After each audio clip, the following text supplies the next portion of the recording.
연평도에서 실종됐던 공무원이 바다에서 하루 이상 표류하다가 북측 해안에 다다랐습니다. 그런데 이 공무원을 맞은 건 따뜻한 환대가 아니라 총알이었습니다. 그리고 불이었습니다. 자, 이준봉 의원님, 이거 어떻게 보셨습니까? 정말 모든 국민을 정말 치를 떨게 하는 그런 큰 사건인 것 같습니다. 사실 9.19 합의로 이 지역을 완충수역으로 양국이 합의를 했거든요. 그런데 완충지역을 선포해놓고 이런 사람을 총격을 했다는 것은 저는 도저히 이해가 안 됩니다. 이 속에서는 완충지역 안에서는 총격 같은 걸 하지 않는다라고 약속된 거거든요. 네. 그동안에 우리 정부는 도대체 북한하고 무슨 일들을 해왔는지 답답하기 그지없습니다. 오늘 지금 월북이라고 자꾸 지금 이제 확인들을 하는 뉘앙스를 주고 있습니다만은 가족들 이야기나 동료들 이야기는 전혀 아니거든요. 뭐 어업 지도서를 탄 공무원이 월북을 할 무슨 이유가 없다. 그리고 가족 또한 전혀 그런 근거를 찾아볼 수가 없다. 그 두 아이의 아버지고 가정을 가지고 있는 가장이 왜 이런 일을 했느냐. 이런 데 대해서 의아심이 참 많이 드는 것도 사실입니다. 그런데 정부가 월북을 한 것 같다라는 뉘앙스를 자꾸 주는 것은 한편으로 북한을 무슨 두둔하는 듯한 느낌이 있을 정도로 조금 너무 성급하다. 그리고 여기에 대해서 저는 조사가 충분히 이루어지고 난 이후에 좀 더 진실된 이야기를 할 수 있는 환경을 조성해 주면 좋겠다라는 생각이 듭니다.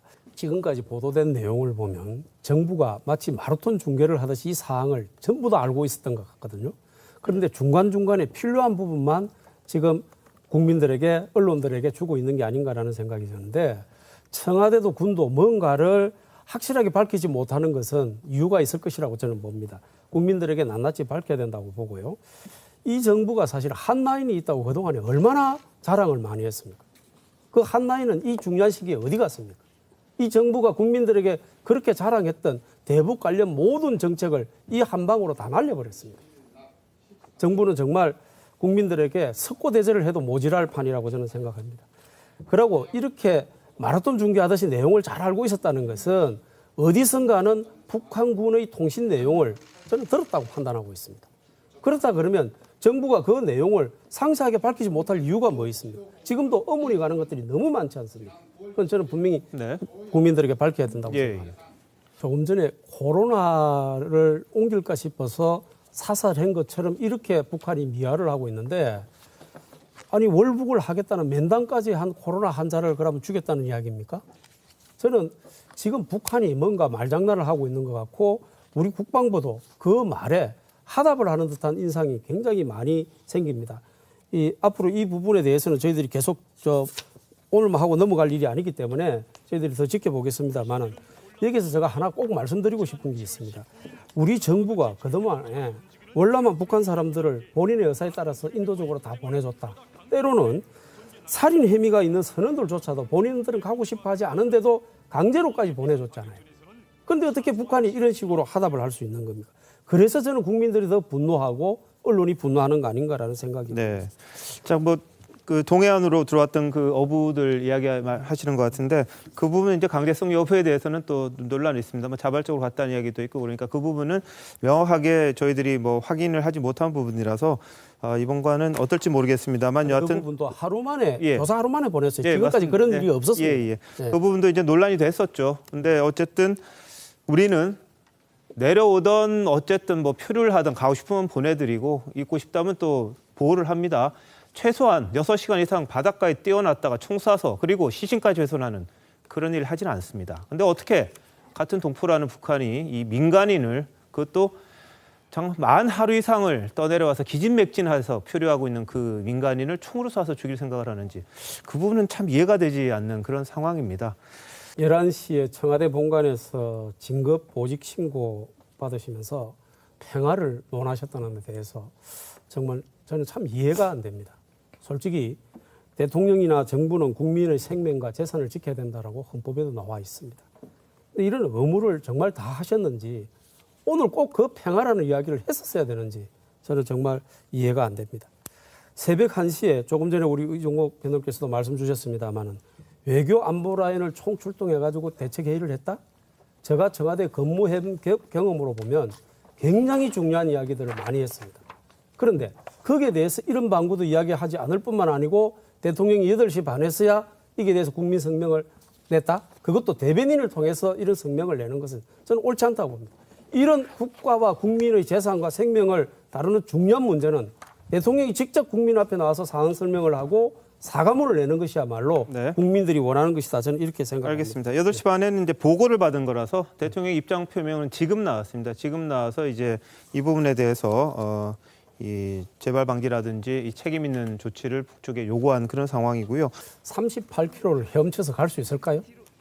저는 바다의 지금 물의 온도가 최소 18도에서 20도 정도라고 지금 이야기를 들었습니다. 그런데 이렇게 장시간 물 속에 있었는데 저체온증이 생겼을 텐데 이 사람들이 지금 월북하는 면담을 했다는 거 아니에요. 네. 그런데 그렇게 사람이 오랜 동안 물 속에 담겨 있었는데 대화가 가능했을까요? 예. 정말 의문이 생길 수밖에 없습니다. 그리고 월북 면담을 한 사람을 어떻게 이 사람들이 이런 식으로 할 수 있을까요? 네. 저는 분명히 이게 다시 전부 들여다봐야 된다고 생각하고 예. 저는 이런 말을 감히 하고 싶습니다. 남북이 조사를 할 수 없다면 제3국까지 들어서 예. 정밀한 조사를 지금 우리 정부가 요구해야 된다. 이런 생각이 들고요. 알겠습니다. 그리고 이번 기회에 정부가 대북 정책에 대해서 전면적인 재검토를 해서 국민의 신뢰를 네. 받아야 된다. 이런 말씀을 드리고 싶습니다. 알겠습니다. 이게 뭐 이 공무원 A 씨가 헤엄을 친 건 아닌 것 같아요. 부유물에 이제 부유물을 잡고 갔죠. 부유물에 그것도 뭐 위에 하체가 있던 잠기잖아요. 그때 하체가 잠겼는데 위에 이제 떠 있을 큰 정도는 지금 확인이 안 되니까 그런데 다만 상식적으로 하루 이상을 그냥 물 속에 잠겨 있었다 그러면은 거의 저체온증이 올 수밖에 없는 그런 상황 아닌가 싶습니다. 그래서 바다 위에 이제 찰랑찰랑하면서 이제 움직였던 게 아닌가, 파도에 떠내려갔던 게 아닌가 싶은데 그 부분도 좀 더 명확하게 어떤 방식으로 이분이 거기까지 갔는지 한번 확인을 해볼 필요는 있을 것 같습니다. 자, 다음 이슈는 추미애 법무부 장관 이야기입니다. 어제 그저께였습니다. 이 야당 의원 질의에 침묵으로 일관해서 좀 논란이 됐었는데 이럴 수도 있구나 뭐 이런 생각하시는 분들도 있다고 합니다. 자, 이진복 의원님, 국회에서 저런 일이 좀 자주 일어납니까? 자주 있는 일은 아닌 것 같습니다. 예, 추미애 장관의 정체성은 사실 국회에 있거든요. 예, 그런데 오선의 국회의원을 한 분이 저희 현직 국회의원의 질의에 저렇게 무시하는 태도를 보인 데 대해서는 저는 자신의 정체성을 부인한 일이다. 이렇게 정의하고 싶고요. 국회의원 당시에 저하고 상임위원을 같이 한 적이 있습니다. 예. 그런데 상임위원을 할 적에 그때 국무위원들이 만약에 저런 태도를 보였다면 추미애 장관은 아마 회의를 못 하게 했을 것 같습니다. 예. 저 양반 성격이 굉장히 이렇게 직설적이거든요. 예. 아주 책상을 치고 아마 난리가 나고 호통이 났을 것 같은데 오늘 모습을 보니까 참 세상이 참 많이 변했구나라는 생각이 듭니다. 알겠습니다. 근데 제가 나중에 근데 이게 김진애 의원이 이 부분에 대해서 저 발표를 저렇게 하는 걸 보고 무건 수행을 하고 있다라는 표현을 했는데요. 그 김진애 의원 참 잘못하는 겁니다. 네. 이거 무건 수행하는 선임들에 대한 모독입니다. 이거는. 그리고 품격 있는 대응이라고 또 이야기를 했는데요. 국회의원의 질문에 대답하지 않는 것이 고품격이라 그러면 대답 잘하는 장관들은 그럼 전부 뭡니까? 네. 그 사람들 품격이 없는 사람들입니까? 참 정말 안타까운 일이 아닐 수가 없고 참 요즘 국민들이 듣기에는 너무 민망한 이야기들, 너무 민망한 일들이 많이 생기니까 참 답답하고 갑갑합니다. 자, 민주당 추천했으니까 여당 편 들어야 되는 거 아니냐 이런 취지로 해석이 가능한 발언이었습니다. 자, 오늘 사과를 하긴 했습니다만 어떻습니까? 참 문제가 많은 질문이었고요. 그런 예. 말씀이었던 것 같습니다. 사실은 그 선거관리위원회는 심판이거든요. 그런데 특정 정당에 지우쳐 있는 사람을 추천한 것도 잘못이고 저분의 생각 또한 저는 참 잘못됐다고 생각합니다. 추 장관도 마찬가지고 선거관리위원회 중앙위원회 저분도 저는 마찬가지라고 생각하는데요. 저렇게 이야기를 하고 또 저런 식의 그 비호를 하니까 시중에서 지금 문재인 정부의 장관이라는 분들이 이렇게 할 빼서 차라리 뭐 국회의원들, 대통령, 장관 모두 다 AI로 하자. 이런 우스갯소리가 나올 정도로 비아냥을 받고 있다는 거 우리가 잘 알아야 될 것 같고요.